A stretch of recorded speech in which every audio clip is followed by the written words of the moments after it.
विधानसभा क्रमांक 243 मोरेवाडी गावमधलं मूळ गावमधला यादी नंबर 213 मध्ये कोगनोळी गावातील 126 नावं बोगस लावलेली आहेत। बोगस याचा अर्थ काय आहे की त्यांचं मतदान हे कर्नाटकातलं कोगनोळी गाव व त्याच्या आसपासच्या हनबरवाडी किंवा कुन्नूर गाव या गावची रहिवासी असून त्या रहिवाशीमध्ये त्याचा पुरावा आमच्याकडे म्हटला तर कसा असणार आहे, एखाद्या यादीमध्ये नाव असलं उदाहरणार्थ रणजित बाळासाहेब बिलुगडे तर त्याची आई किंवा बहीण किंवा भाऊ असं हे रिलेटेड असलंच पाहिजे।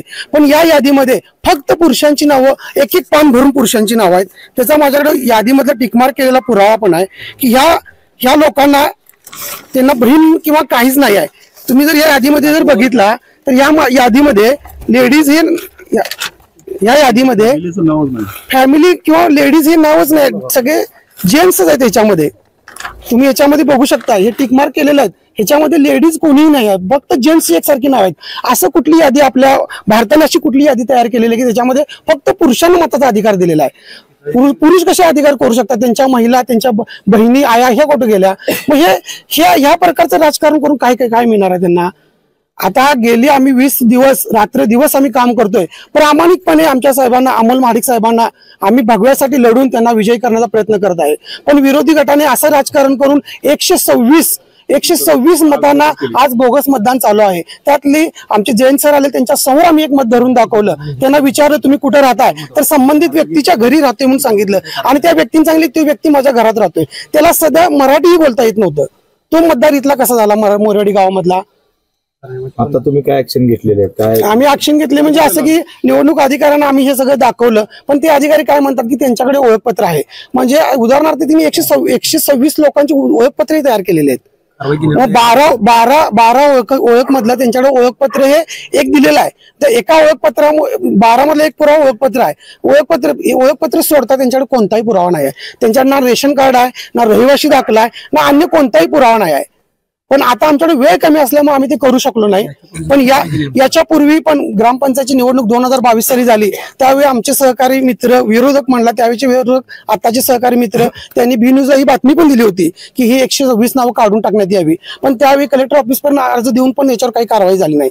आणि आता परत आम्हाला ह्याच्या सामोरे जावं लागलं, कारण आम्ही रात्र दिवस राबून पण आमचा काय उपयोग झाला नाही। 126चं लीड त्यांचं आमच्यावर परत पडण्याची शक्यता आहे।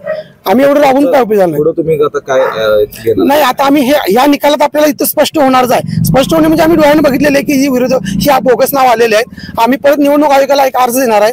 अर्ज देऊन परत आम्ही याच्यावर रितसर कारवाई व्हावी। आमचे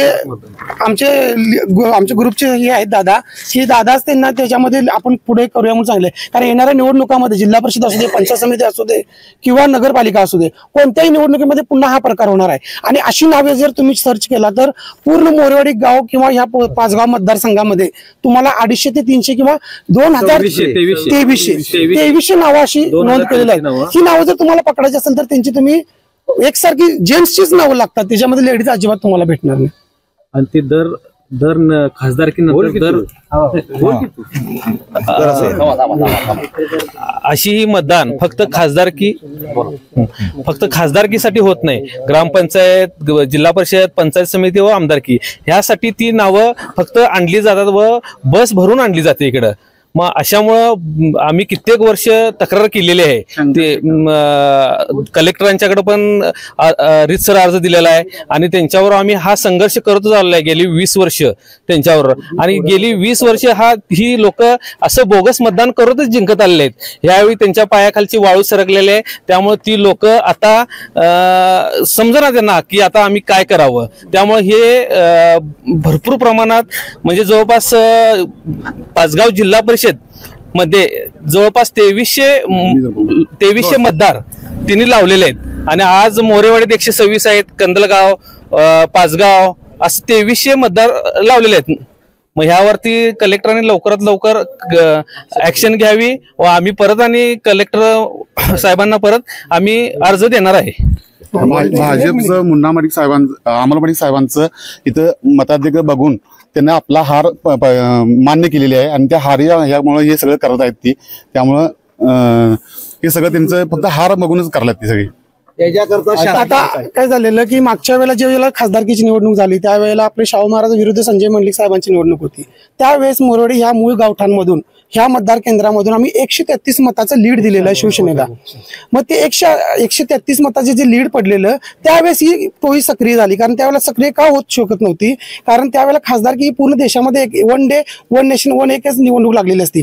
त्यामुळे त्या लोकांना तिकडे पण मतदान करावं लागते आणि इकडे पण करावं लागते.